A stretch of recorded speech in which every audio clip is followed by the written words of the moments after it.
Hello दोस्तों, मैं अनुज Yadav sir दौड़ना चार्ज कोचिंग बिहार शरीफ से फिर से आप लोग के लिए एक नया वीडियो लेकर आया हूँ।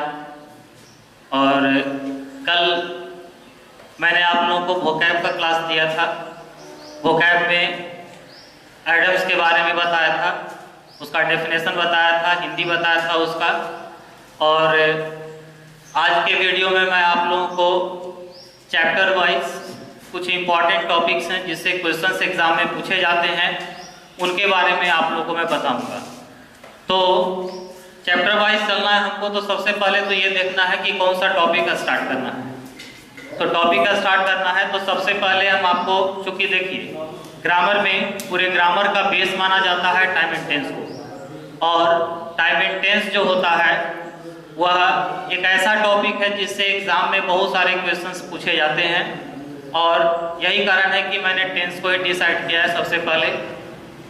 ठीक है, तो किसी भी चैप्टर को यदि हम पढ़ाते हैं तो उसमें एक सेंटेंस देंगे जरूर, और वह सेंटेंस प्रेजेंट का है, पास्ट का है कि फ्यूचर का है, ये निर्भर करता है टेंस के ऊपर। इसलिए कोई भी चैप्टर पढ़ने से पहले एक बार टेंस की जानकारी होनी बहुत जरूरी है दोस्तों। तो आज हम शुरू करते हैं आप लोगों के बीच टेंस। तो टेंस देखिए, सब लोग जानते हैं कि टेंस 3 प्रकार के होते हैं, प्रेजेंट, पास्ट एंड फ्यूचर। लेकिन ध्यान क्या रखना है कि ये सब चीजें तो हम लोग को बेसिक में पढ़ाया गया था, लेकिन चूंकि आप यहाँ पर कंपटीशन में पढ़ा रहे हैं तो कंपटीशन में ध्यान देना है क्या कि टेंस के काइंड्स एग्जाम में नहीं पूछे जाते हैं। जब भी पूछे जाएंगे तो इनके रूल से पूछे जाएंगे, इनके फैक्चुअल चीज जो होते हैं उनसे क्वेश्चंस पूछे जाते हैं, चाहे किसी भी चीज का कॉम्पिटिटिव एग्जाम हो। तो आप लोग को मालूम है कि टेंस 3 प्रकार का होता है, present tense, past tense and future tense. Present tense, past tense and future tense. तो ये तीनों टेंस के जो है 4 काइंड्स होते हैं। तो सबसे पहला लिया जाए, प्रेजेंट को ही लेते हैं। तो पहले होता है इंडेफिनिट, फिर होता है कंटिन्यूअस, ठीक होता है, फिर होता है परफेक्ट, और उसके बाद होता है परफेक्ट कंटिन्यूअस। तो ये सारे indefinite, continuous, perfect, perfect continuous, ये सारे जो हैं केवल प्रेजेंट रहेगा तो प्रेजेंट में आ जाएगा, पास्ट रहेगा तो पास्ट में आ जाएगा, और फ्यूचर रहेगा तो फ्यूचर में आ जाएगा। तो इसकी चर्चा विशेष करने की जरूरत नहीं है। फिलहाल आप लोग को हम स्टार्ट करते हैं कि प्रेजेंट इंडेफिनिट में कौन कौन से रूल्स होते हैं उसके बारे में। ठीक है, तो यहाँ पर सबसे पहले स्ट्रक्चर देख लीजिए। सिंपल प्रेजेंट टेंस का स्ट्रक्चर क्या होता है? तो सिंपल प्रेजेंट टेंस का स्ट्रक्चर होता है सब्जेक्ट प्लस V1 या V5 प्लस ऑब्जेक्ट। ठीक है, तो सब्जेक्ट प्लस V1 या V5 प्लस ऑब्जेक्ट दिया हुआ है यहाँ पर। तो आप लोग को एक बेसिक चीज यहाँ पर हम बता रहे हैं क्या कि हमारा जो वर्ब का ये जो फर्स्ट फॉर्म है जिसको V1 बोल रहे हैं, वर्ब का जो 5वां फॉर्म है जिसे हम V5 बोल रहे हैं। तो यहाँ पर ध्यान क्या देना है, ये बहुत छोटी सी बात है लेकिन बहुत सारे लोग इस चीज पर ध्यान नहीं देते हैं। तो वर्ब का जो पहला फॉर्म होता है वो अपने आप में हमेशा प्लूरल होता है, जबकि उसी मेन वर्ब का जो 5वां रूप है वो अपने आप में हमेशा सिंगुलर होता है। ठीक है, तो यदि नाउन के साथ इसका कंपैरिजन किया जाए तो देखो ये दूसरे का बिल्कुल अपोजिट होता है। क्यों? हम जानते हैं वर्ब के 5वें रूप में वर्ब के साथ एस या ईएस लगा होता है ना। तो जब एस या ईएस लगा है तो ये तो हमारा सिंगुलर है, लेकिन जब नाउन के साथ हम एस या ईएस जोड़ते हैं तो उस स्थिति में वह नाउन सिंगुलर नहीं होता है, बिल्कुल प्लूरल हो जाता है। तो ये जो है दोनों के बीच में डिफरेंस हम बता रहे हैं। क्योंकि यहाँ वर्ब के साथ जब एस या ईएस लगता है तो वो सिंगुलर में बदलता है, लेकिन जब नाउन के साथ एस या ईएस लगता है तो वो हमेशा प्लूरल में बदलता है। तो यहाँ जैसे एग्जांपल देते हैं, मान लिया जाए हम लेते हैं गो, तो गो का यदि बोलेंगे सिंगुलर फॉर्म बनाइए तो हो जाएगा गोस, और यही हमारा है V5 और ये हमारा है V1। मान लिया जाए नाउन की चर्चा करते हैं तो हम लेते हैं बॉय। अब बॉय का बोलेंगे प्लूरल फॉर्म बनाइए तो बोलेंगे हम क्या, बॉयज। लेकिन यहाँ पर बॉय जो है ये हमारा सिंगुलर है और ये हमारा प्लूरल है। तो देखो दोनों में क्या डिफरेंस दिख रहा है। यहाँ पर जब वर्ब के साथ ईएस जोड़े तो ये हमारा सिंगुलर फॉर्म में बदला, लेकिन जब यहाँ पर एस जोड़े हैं तो ये हमारा प्लूरल फॉर्म में बदला। ठीक है, चलो एस वाला भी लेते हैं। हम लेते हैं मैंगो, तो मैंगो का प्लूरल फॉर्म होता है मैंगोज। यहाँ भी एस लग गया, लेकिन ये नाउन था इसलिए ये हमारा सिंगुलर नहीं है बल्कि प्लूरल है। ठीक है, तो यहाँ पर देखना क्या है कि हम सिंपल प्रेजेंट टेंस का आपको स्ट्रक्चर बता रहे थे।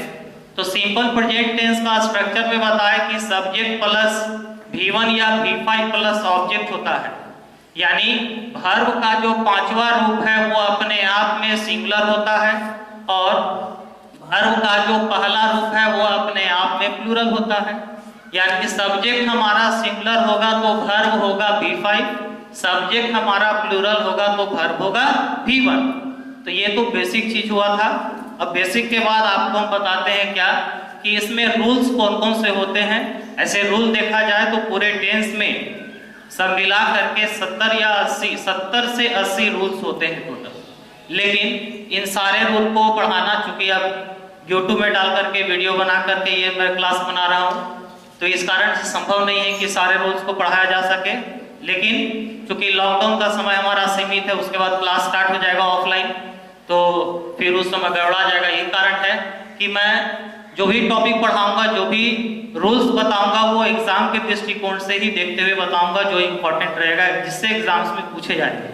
ठीक है, एक एक करके सारे टेंस को देखते हुए। तो चलिए सिंपल प्रेजेंट टेंस का हम बताए, क्या स्ट्रक्चर बता दिया आपको, जिसमें V1 क्या होता है, V5 क्या होता है, ये भी आपको बताए, कौन सिंगुलर होता है, कौन सा प्लूरल होता है। चलिए अब चलते हैं हम रूल में। जो मेन पॉइंट आपको एग्जाम में पूछता है उससे बताते हैं रूल। तो रूल नंबर फर्स्ट जो है, इसमें क्या होता है, आप लोग देखिए पढ़े होंगे, किसी भी प्रकार के यूनिवर्सल ट्रूथ, हैबिचुअल एक्शंस या प्रोवर्ब्स, इन सारे को सिंपल प्रेजेंट टेंस में रखते हैं, सब लोग जानते हैं। लेकिन ये कुछ भारी सा नहीं लग रहा है।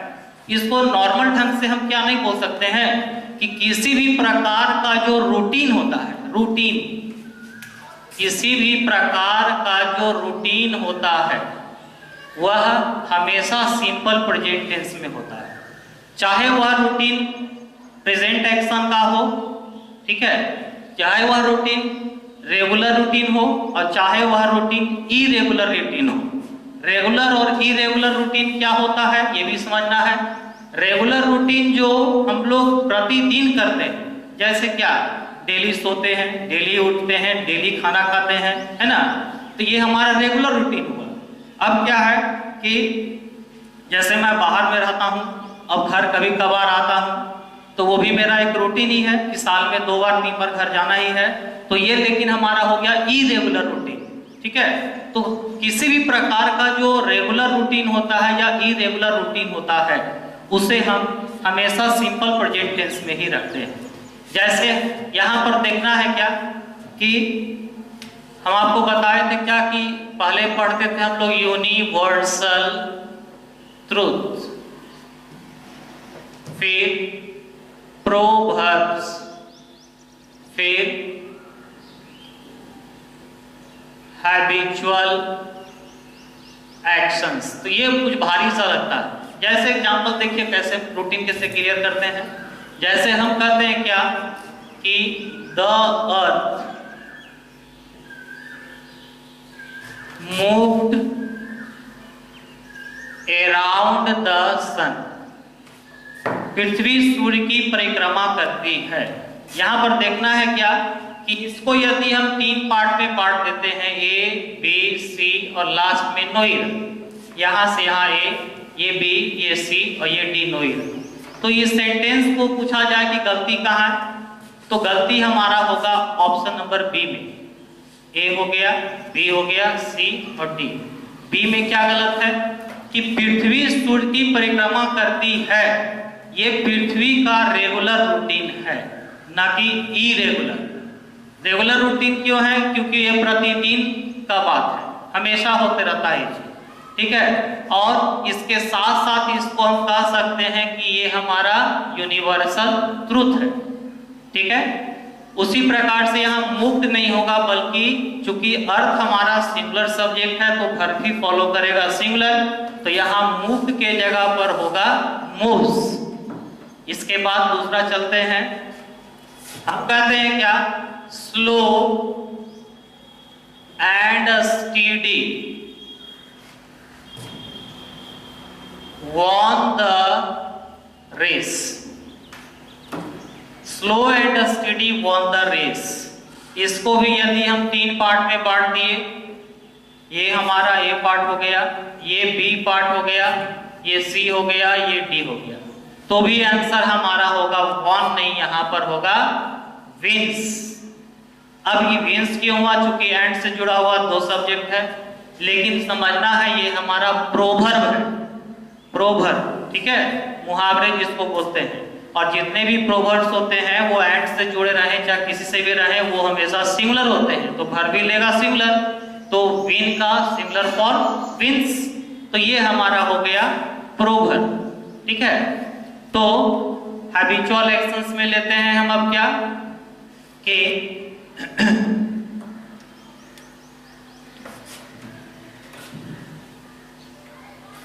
हैबिचुअल एक्शंस में लेते हैं my brother always, my brother always comes here. मेरा भाई हमेशा यहाँ आता है। तो यहाँ पर देखिए माई ब्रदर है और उसके बाद यहाँ पर कम्स हेयर सब्जेक्ट के साथ V1 V5 और उसके बाद ऑब्जेक्ट, ये भी सही है। अब यहाँ पर लग गया ऑलवेज, तो मेरा भाई मेरा भाई हमेशा यहाँ आता है, तो इससे पता चल रहा है कि ये एक प्रकार का रूटीन है मेरे भाई का, तो इसको कह सकते हैं कि ये हैबिट है। अब इसी के साथ साथ हम आपको कुछ ऐसे शब्द बताएंगे जिसका यूज यदि किसी सेंटेंस में हो जाए तो वह किसी ना किसी के हैबिट को बतलाता है। जैसे वही शब्द यहाँ पर दिया हुआ है ऑलवेज। ऑलवेज एक ऐसा शब्द है जिसको बोला जाता है हैबिचुअल वर्ड, हैबिचुअल वर्ड, ठीक है। हैबिचुअल वर्ड ऑलवेज के अलावे और भी बहुत सारे होते हैं। अब ऑलवेज सेंटेंस में दिख जाए तो हमेशा आंख बंद करके सिंपल प्रेजेंट को ले जाना है, कभी भी किसी दूसरे टेंस को नहीं लाना है। तो हैबिचुअल वर्ड ऑलवेज यहाँ हुआ, तो ऑलवेज के अलावे और भी बहुत सारे हैबिचुअल वर्ड होते हैं। यूजुअली होता है, फ्रीक्वेंटली होता है, ठीक है, यूजुअली होता है, फ्रीक्वेंटली होता है, every day, every month, every week, whenever, ये सारे क्या है? हैबिचुअल वर्ड्स हैं। और इनका यूज किसी भी सेंटेंस में हो तो वह सेंटेंस हर हाल में सिंपल प्रेजेंट टेंस में ही जाएगा। तो पहला रूल आपका क्या हो गया कि किसी भी प्रकार का रेगुलर रूटीन हो या इरेगुलर रूटीन हो, उन सारे रूटीन को हमेशा सिंपल प्रेजेंट टेंस में रखा जाता है, कभी भी किसी दूसरे टेंस में रखा नहीं जाता है, ठीक है। और इसी के अंतर्गत हमारा आ गया हैबिचुअल वर्ड, यूनिवर्सल ट्रूथ और प्रोवर्ब्स, ठीक है। तो कौन कौन से होते हैं हैबिचुअल वर्ड, ये भी लिख लीजिए सब लोग, ठीक है। तो हैबिचुअल वर्ड में सबसे पहला होता है always, usually,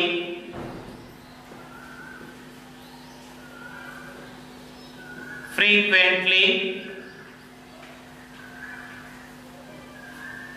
every day,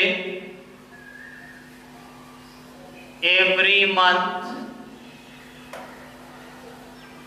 every year,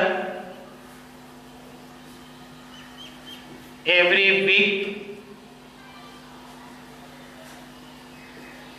whenever, that are called habitual words। तो ये सारे habitual words, इनका यूज किसी भी सेंटेंस में हो तो वह सेंटेंस हमेशा सिंपल प्रेजेंट टेंस में ही जाता है, कभी भी किसी दूसरे टेंस में नहीं होता है, ठीक है, तो आपका पहला रूल आज हम क्लियर कर लिए। क्या कर लिए सुन लीजिएगा फिर से।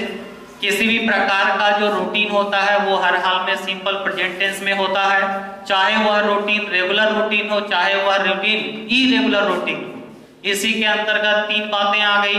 किसी भी प्रकार के यूनिवर्सल ट्रूथ, हैबिचुअल एक्शंस या प्रोवर्ब्स वाले वाक्यों को हमेशा सिंपल प्रेजेंट टेंस में रखते हैं। और इसी में एक पॉइंट और क्लियर हमने किया कि ग्रामर में कुछ ऐसे हैबिचुअल वर्ड्स होते हैं जिनका यूज यदि किसी भी सेंटेंस में हो जाए तो वह सेंटेंस हर हाल में सिंपल प्रेजेंट टेंस में ही जाता है, कभी भी किसी दूसरे टेंस में इनका यूज नहीं होता है। तो पहला रूल जो कि बहुत ही इंपॉर्टेंट रूल था वो क्लियर कर दिए हमने। अब इसके बाद चलते हैं रूल नंबर 2। ये आप लोग उतार लीजिएगा, रूल नंबर 2, ठीक है।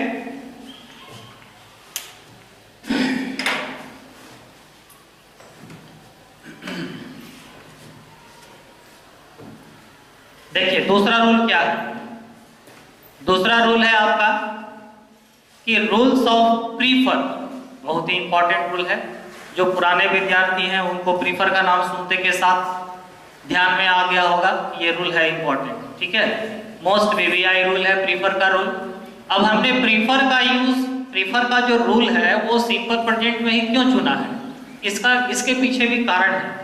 कारण क्या है ना कि प्रीफर जो है एक ऐसा शब्द है जिसका यूज कभी भी, प्रीफर का यूज कभी भी कंटिन्यूअस टेंस में नहीं होता है। और वैसे वर्ब जिनका यूज कंटिन्यूअस टेंस में नहीं होता है उन सारे वर्ब को स्टैटिक वर्ब कहते हैं। और किसी भी स्टैटिक वर्ब का यूज यदि किसी भी कंटिन्यूअस टेंस में हुआ हो तो उसे सुधारने के लिए हमेशा उससे एक टेंस पीछे चले जाते हैं। मान लिया जाए कोई स्टैटिक वर्ब प्रेजेंट कंटिन्यूअस में दिया रहे तो उसका एक पीछे होगा प्रेजेंट इंडेफिनिट, ठीक है। मान लिया जाए कोई स्टैटिक वर्ब का यूज प्रेजेंट परफेक्ट कंटिन्यूअस में दिया रहे तो उसका एक टेंस पहले होगा प्रेजेंट परफेक्ट टेंस। समझ में आ गई बात। तो हम बता रहे हैं क्या, रूल्स ऑफ प्रीफर, ठीक है। तो प्रीफर क्या है, प्रीफर एक प्रकार का लैटिन एडजेक्टिव है और इसके साथ साथ ये वर्ब का भी काम करता है, ठीक है। तो यहाँ पर प्रीफर क्या है कि प्रीफर का हिंदी अर्थ होता है से अधिक पसंद करना। प्रीफर का हिंदी अर्थ होता है से अधिक पसंद करना।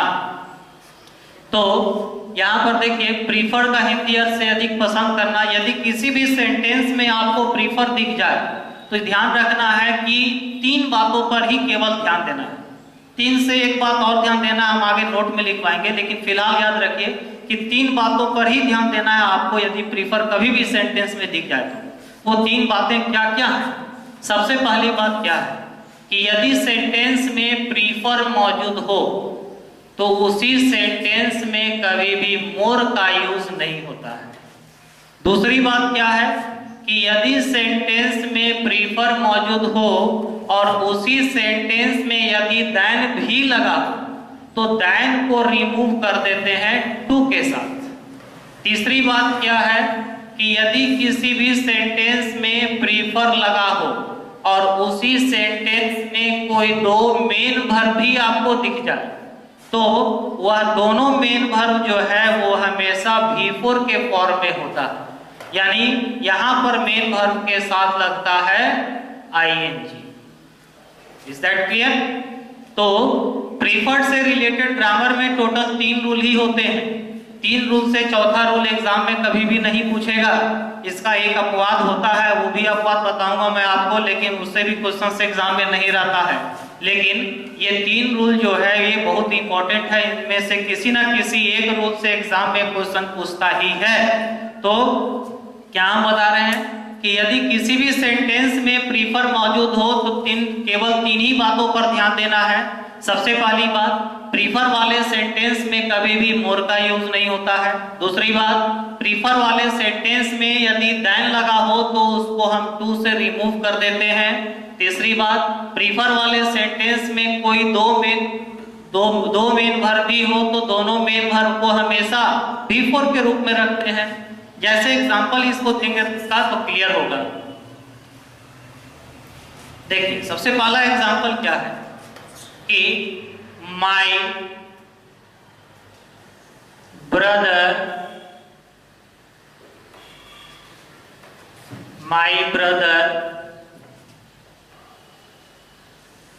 prefers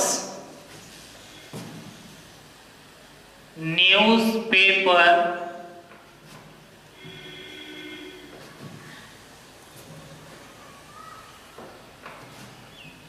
my brother prefers newspaper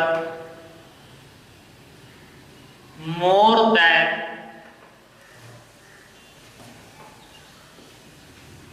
any other book। मेरा भाई किसी दूसरे किताबों की तुलना में न्यूज़पेपर ज्यादा पसंद करता है। तो यहाँ पर देखना क्या है कि सेंटेंस को यदि हिंदी करके बनाया जाए तो ध्यान देना है कि वो पॉसिबल नहीं है कि आपको 10 मिनट में 15 मिनट में 50-25 क्वेश्चन सॉल्व कर सके। तो टेक्निकल वर्ड को खोजिए, कहाँ होता है टेक्निकल वर्ड। बस टेक्निकल वर्ड आपको पकड़ना आ गया, इंग्लिश आपका इजी हो गया। क्या है कि इस सेंटेंस में टेक्निकल वर्ड प्रीफर है, और प्रीफर से रिलेटेड हम जानते हैं 3 रूल होता है, चौथा रूल कभी भी एग्जाम में नहीं पूछता है। सबसे पहली बात बताए थे, प्रीफर के साथ मोर का यूज नहीं होता है, देन रहे तो टू में बदल देते हैं। तो यहाँ देखिए प्रीफर ऑलरेडी लगा हुआ है और यहाँ मोर भी लगा हुआ है, जो कि बिल्कुल क्या है, गलत। दूसरा बात क्या है, माय ब्रदर प्रीफर्स न्यूज़पेपर। अब उसके बाद देखिए देन भी लगा है, तो आपको बताया कि देन रहे तो उसको बदलेंगे टू में, तो यहाँ पर देन को रिमूव करके टू देना है। उसके बाद सेंटेंस हमारा सही हो गया। ठीक है, उसी प्रकार से हम दूसरा देते हैं, यानी पहला आपका एग्जांपल के हुआ, दूसरा भी हो गया मोर के साथ भी, देन के साथ भी। अब तीसरा के साथ देखते हैं क्या कि mister Sharma prefers writing than, Mr. Sharma prefers writing than read। Mister Sharma पढ़ने की तुलना में लिखना ज्यादा पसंद करते हैं। अब इस सेंटेंस को यदि हम 3 पार्ट में बांट दिए तो आंसर आपका देखिए क्या होगा, mister Sharma prefer, subject singular, verb singular, ये सही है हमारा। अब दूसरा में क्या है, राइटिंग। यहाँ तो दैन प्रीफर मौजूद है और प्रीफर से यहाँ 2 मेन वर्ब है, सबसे पहला राइटिंग और दूसरा है रीड। तो हम बताए कि दोनों मेन वर्ब रहता है बिफोर के फॉर्म में, तो यहाँ तो राइटिंग ऑलरेडी बिफोर है, लेकिन यहाँ रीड नहीं होगा बल्कि क्या होगा, रीडिंग। ठीक है, इसमें एक गलती और है, हम जानबूझ के दीजिए, चूंकि यहाँ सीखना है क्या कि यहाँ पर दैन नहीं होगा बल्कि होगा टू। अब देखो किसी विद्यार्थी के मन में एक प्रश्न उठ रहा होगा, क्या कि टू आया, अब टू के बाद तो वर्ब V1 होना चाहिए था, और ये V4 कैसे हो गया। तो याद रखिएगा कि ये लॉजिक है, ये समझना है ग्रामर का, कि ग्रामर पूरा अपवाद पे ही टिका हुआ है। हम जानते हैं नो डाउट ग्रामर में जितना प्रीपोजिशंस होता है वे सारे प्रीपोजिशंस का एक बहुत बड़ा क्वालिटी है कि किसी भी इन सारे प्रीपोजिशंस में से टू एक ऐसा प्रीपोजिशन होता है जिसके बाद वर्ब आए तो वो होता है V1, और टू को छोड़कर बाकी जितने भी प्रीपोजिशंस होते हैं जिसके बाद यदि वर्ब आता है तो वो होता है V4। ठीक है, लेकिन हमने तो यहाँ टू के बाद V4 दे दिया। तो इस रूल को आप बढ़िया से सुनो, बहुत इंपॉर्टेंट रूल है कि टू प्रीपोजिशन के बाद कोई भी मेन वर्ब आए तो वो V1 होता है, और बाकी सारे प्रीपोजिशन के बाद कोई मेन वर्ब आए तो वो हमेशा V4 होता है। लेकिन एक इसका अपवाद है कि ग्रामर में कुछ ऐसे प्रीपोजिशनल फ्रेजेस होते हैं जिनके लास्ट में टू लगा होता है, और उस टू के बाद आने वाला वर्ब जो है वो हमेशा V1 नहीं होता है बल्कि V4 होता है। तो कौन कौन से होते हैं, look forward to, with a view to, habituated to, addicted to, accustomed to, ठीक है, take to, given to, related to, इसी में एक आता है प्रीफर टू। ठीक है, तो प्रीफर टू के बाद वर्ब V4 होता है, ठीक है। उसी अकॉर्डिंग दैट रूल इस सेंटेंस में यहाँ पर टू के बाद रीड नहीं होगा बल्कि रीडिंग होगा। अब इसका डिटेल्स जो है ये आपको हम प्रेजेंट कंटिन्यूअस में बताएंगे, अभी इस पर चर्चा करना उचित नहीं है क्योंकि आपको हम पढ़ा रहे हैं दूसरा टॉपिक, ठीक है। इसमें थोड़ा बहुत आपको हम बताएं लेकिन इसका डिटेल चर्चा आपको हम प्रेजेंट कंटिन्यूअस टेंस में करेंगे। तो इसमें हम बता दिए प्रीफर का रूल दूसरा में कि प्रीफर यदि सेंटेंस में रहे तो हमेशा तीन बातों को ध्यान में रखिए। पहला, प्रीफर वाले सेंटेंस में कभी भी मोर का यूज नहीं होगा, देन रहे हो तो उसको टू में बदल देते हैं और दो मेन वर्ब हो तो दोनों को V4 के रूप में रखते हैं। अब तीसरा रूल यहाँ पर एक बता रहे थे कि इसका अपवाद होता है लेकिन इससे क्वेश्चन एग्जाम में पूछे नहीं जाते हैं और इसको मैं एग्जाम्पल भी नहीं दूंगा लेकिन फिर भी बता देता हूँ क्या है कि प्रीफर वाले सेंटेंस में हम बताए थोड़ा देर पहले सेकंड रूल में कि देन का यूज नहीं होता है, लेकिन प्रीफर वाले सेंटेंस में एक स्थान है जहां पर देन का यूज होता है और वो स्थान क्या है कि यदि उसी सेंटेंस में प्रीफर के साथ भी राइदर लगा हो। क्या लगा हो? राइदर, ठीक है। तो राइदर एक ऐसा शब्द है कि जो अपने साथ हमेशा देन रखता है, चाहे प्रीफर हो चाहे प्रीफर ना हो। तो राइदर वाले सेंटेंस में प्रीफर होने के बावजूद भी देन का यूज सही माना जाता है, वहां पर देन को टू में रिमूव नहीं किया जा सकता है। It's okay. चलिए रूल नंबर 3, अगला रूल देखते हैं हम आपको।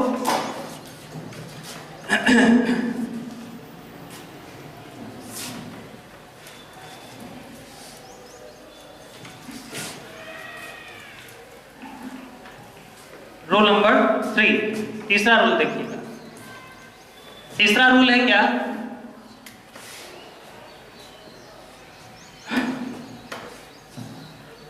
देखिए, जिस हिंदी क्रिया के अंत में से कोई लाभ नहीं है, से कोई फायदा नहीं है का यूज किया गया हो।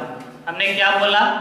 से कोई लाभ नहीं है या से कोई फायदा नहीं है, वैसे वाक्यों का अनुवाद हमेशा इट इज नो यूज या it is no good plus V4 के द्वारा बनता है। तो देखो, आपको ये हिंदी जो बताए हैं ना, ये आपको लिटरेचर सही करने के लिए बताए हैं। एग्जाम में आपको इससे हिंदी नहीं पूछेगा, लेकिन फिर भी इसका नॉलेज होना चाहिए कि वहाँ हिंदी क्या निकलता है। तो एग्जाम में पूछता है इससे, और कैसे पूछता है वो भी समझोगे। हम क्या बोले? जिस हिंदी क्रिया के अंत में से कोई लाभ नहीं है, से कोई फायदा नहीं है लगा हो, वैसे वाक्यों का अनुवाद it is no use, it is no good plus V4 के द्वारा बनता है। लेकिन एग्जाम में प्रॉब्लम कैसे देगा? यहाँ V4 नहीं करता है बल्कि प्लस V1 कर देता है, जो सुनने में ये भी सही लगता है लेकिन अकॉर्डिंग टू ग्रामर ये भी गलत है। कैसे? हम कहते हैं क्या कि उसे डांटने से कोई लाभ नहीं है, तो इसका बनाना चाहे तो होगा क्या? It is no use to scold him, उसे डांटने से कोई लाभ नहीं है। इसको यदि हम 3 पार्ट में बांटें तो हमारा आंसर यहाँ पर देखिए, ये हो गया A पार्ट, ये हो गया B पार्ट, ये C और लास्ट में नो एरर D। तो आंसर हमारा यहाँ देखिए क्या होगा? इट इज नो यूज के बाद हम बताए कि वर्ब होना चाहिए V4, लेकिन यहाँ लगा दिए हैं 2 प्लस V1, जो कि बिल्कुल गलत है सुनने में, लेकिन ये भी सही लग रहा होगा। यहाँ पर टू स्कॉल्ड नहीं होगा बल्कि होगा स्कॉल्डिंग। तो it is no use scolding him, उसे डांटने से कोई लाभ नहीं है। एक बहुत ही इंपॉर्टेंट एग्जांपल इसका हम देते हैं आपको, जिसका एग्जाम में भी प्रीवियस क्वेश्चन है, ये पूछा गया है एग्जाम में। क्या पूछा गया है? देखिए,